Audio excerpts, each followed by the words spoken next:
Do not let your hearts be troubled. Believe in God. Believe also in me. In God's house, there are many rooms. I'll let you in on a little secret. For those of us in the ministry, for those leading churches, Mother's Day is kind of a big deal.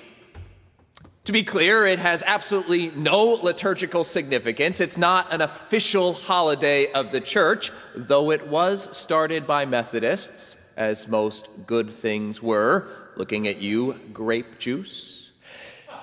No, it's important for an entirely different reason besides, celebrating mothers. No, Mother's Day is important to church leaders because it's a day when people actually show up to church. It rescues us from that post-Easter slump and fortifies us before we begin that slow war of attrition we call summer. It's a day when mothers are able to drag even their adult children out of bed, dress them in their Sunday best, and force them to brave a boring sermon before brunch. It's a day when mothers are able to get their children to do what it is that they need them to do. And while, yes, there are cookies when they come to the service, they are of little consolation to those who are forced to be here against their will. But for the clergy, today is a good day. Usually. This Mother's Day, like so many other things in our world right now, is different. Harder. Granted, it's hard for some every year. For those who miss their mothers, for those who long to be mothers, for those who never knew their mothers, for those who struggled as or with their mothers, we recognize that this is a hard day every year, but this year it's hard in an entirely new way. Given the global pandemic, this is a difficult moment because for so many of us, we can't be with our mothers. And perhaps worse, for so many mothers, they can't be with their children. Sure, we can talk on the phone or FaceTime or Zoom or Skype, but if we've learned anything over the last few weeks is that it's just not the same. It's better than nothing, but it's not everything. Gone are all of those subtle nuances of face-to-face communication. Gone are is our ability to embrace, to touch.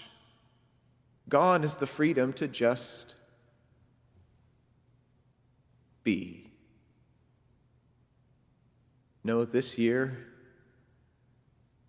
whether we like it or not, Mother's Day is different. And while it saves some from having to survive a Sunday service, we would imagine that most would be willing to endure even a sermon if it meant everything got back to normal, if it meant embracing their loved ones,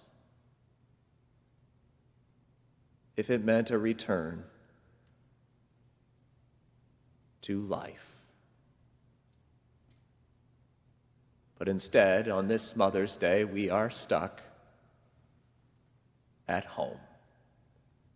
And for most of us, that is where we'll stay. At home. The same place we've been for the last 8 weeks. At home. And while we recognize that home is different for each of us, that for some of us, home is a place of peace, of Sabbath rest, of shelter from the storm, we recognize that for others it is decidedly not. For some of us, home is quiet, for others, loud. For some, it is full, for others, empty. For some, we have too many rooms, and for others, not nearly enough. And as we were reminded tragically again this week, some can leave their home to go for a run in safety, and others, like too many young black men in our world, cannot. Home is not the same for all of us, but we're all asked to be there now. And yet, even when we're stuck at home, the world still turns. The days still pass, if we can remember which one it is. Mother's Day still arrives. The snow continues to fall. And even the Sunday service moves on, just in a different way, with the difference, of course, that this year, if you are tuning in or listening, if you're watching us on the live stream, it is almost assuredly by choice. Sure, maybe there are those out there whose mother's power to drag them to worship extends even to the virtual world, but we would imagine that most have chosen to be here, which means that for perhaps the first time in human history, the Mother's Day congregation is filled with people who are almost all voluntary. And it makes sense, doesn't it? After all, when we feel ourselves cut off from everything around us, when we suddenly find our world turned upside down, we have to ask ourselves, is there something more out there? Maybe our mother had something right when she dragged us to church. Maybe there's something there if we're willing to endure the sermon that we just might take away. It's often in these kinds of moments when we are isolated from the people around us, when we're cut off from community, that we start our soul searching, trying to figure out what life is all about. Fortunately for us, we're not the first to do it. In some ways, that's the story of the Gospels, at least the last one. You see, John's gospel is kind of a funny one, the very last one written probably possibly as late as the early 2nd century. That's around the year 100 or so. In other words, enough time for the early Christians to have really messed some things up. It happens to the best of us. Just look at the Methodist Church right now. It was enough time for them to lose track of what this whole thing was actually about. Those 60 or 70 years of trying to live as disciples after Jesus, of trying to set up the institution, of figuring out what they believed, was just enough time to really start to go astray. Imagine what can happen in 2,000 years. And it wasn't until they were cut off from their community, until they were forced into isolation, that they began to really start to reassess what this faith thing was about. We get the feeling, don't we? Sometimes it's not until everything we've known has been suddenly changed that we find ourselves trying to get back to the basics. That's when John was written. You see, the early Christians had been kicked out of the synagogue. No longer were they welcome in the communities that they used to belong to. Now they were shoved out on their own in isolation, forced to be somewhere else, not with the people that they loved. And as they were there, stuck in their proverbial homes, they were asking themselves, what is this faith all about if it's not about going to the synagogue, if it's not participating in the rituals, if it's not celebrating the holidays? What is this all about? Enter John's gospel. You see, before John, the early Christians believed that Jesus was going to come back at any moment and set things right. Here comes the general. They were waiting for Jesus to come back. We can hear it in the synoptic gospels, Matthew, Mark, and Luke. They said, "Not a generation will pass before these things take place." And then a generation came and went, and Jesus did not return. They thought all they needed to do was wait, to bide their time, to hold tight until Jesus came and set everything right again, and then a generation passed.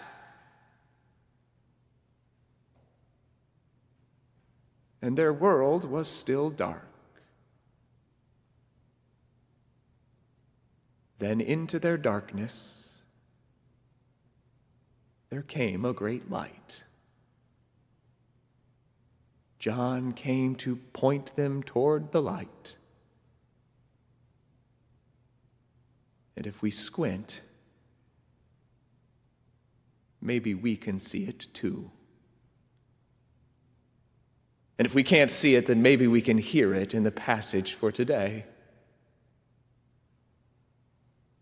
John, as Jesus addressed his disciples, and maybe in turn us, with these simple words, starting, "Do not let your hearts be troubled."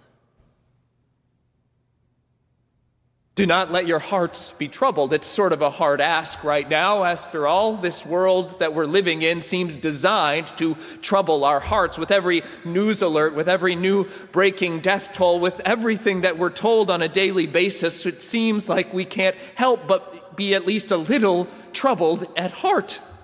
Sure, we can pretend like this isn't bothering us, like we're making it through unscathed, but we know deep down that it's a lie.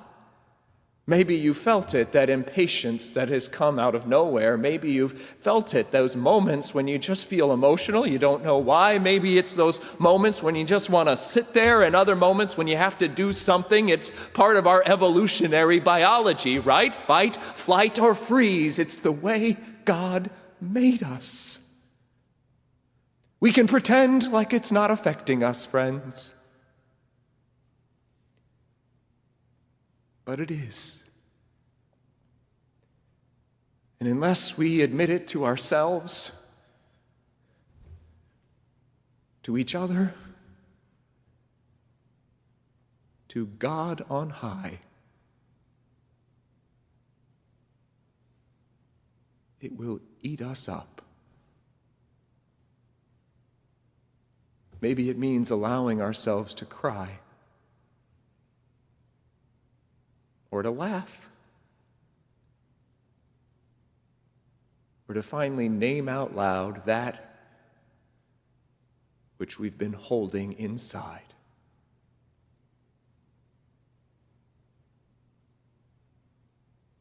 The good news is we don't have to do it alone. Jesus wasn't saying to not ever be troubled.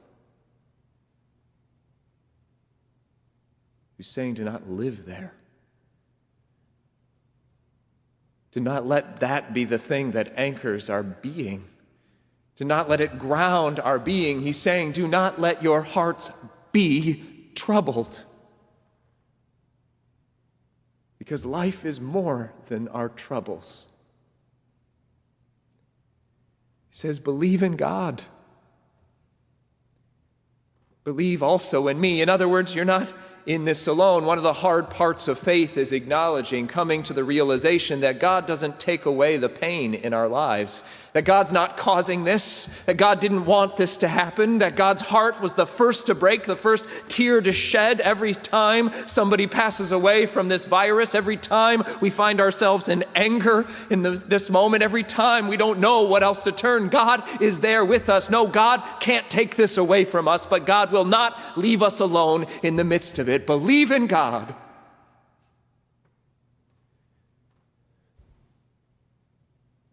And then comes the crux of the argument. Jesus says, in my Father's house, there are many dwelling places, or as perhaps a preferred Translation might put it, in God's house there are many rooms. It's somewhat of a relief for those of us who find ourselves in cramped quarters right now. For those who could use some extra space, there is space available if we know where to find it, not physical space, but perhaps spiritual space. That's the thing. Before we draw up floor plans to try and figure out a house that can fit everyone, we should recognize that this is a metaphor. That Jesus is saying through John that God's house is big enough for all. That every person can find a place in God's house. You, me, all of us, we can find a place in God's house. That's good news for the world. We're a little skeptical of it, a little wary of it. After all, we're much more used to figuring out who's in and who's out. We're much more comfortable with an exclusive stance. As long as they look like us or think like us or believe like us or vote like us, then they can be in the house or not. We prefer to jump down a couple of verses to that one that we've used as a bludgeon for over 2,000 years to convert people to the faith. I am the way, the truth, and the life. No one comes to the Father except by me. Perhaps we recognize it from the bumper stickers that people put it on, their way of thumbing their nose at the people around them, saying, well, unless you believe in Jesus Christ, unless you profess the name of Jesus Christ, you're not getting into heaven. Never mind the fact that that's not what it says. Never mind the context in which it's written. Never mind all the passages that surround it. In God's house there are many rooms. I am the way, the truth, and the life. No one comes to the Father except by me. Do we know the way? Yes, I am the way. Do you hear? We think this is something about what happens when we die, when our faith is actually about what happens when we live. This is the story about not waiting for the life to come. It's asking us to come to life and then showing us the way. Friends, we know the way. It's the way of Christ. Perhaps we know it. It's the way of love. And once we embrace that way, no matter how we embrace it, no matter the way our tongues profess it, we will find life. You can't help it. We have life there. Do you see? The promise of our faith. The point of our faith, the entire point of all of this is to find life, not at death, but right now. And the way to do it is the way of Christ, the way of love.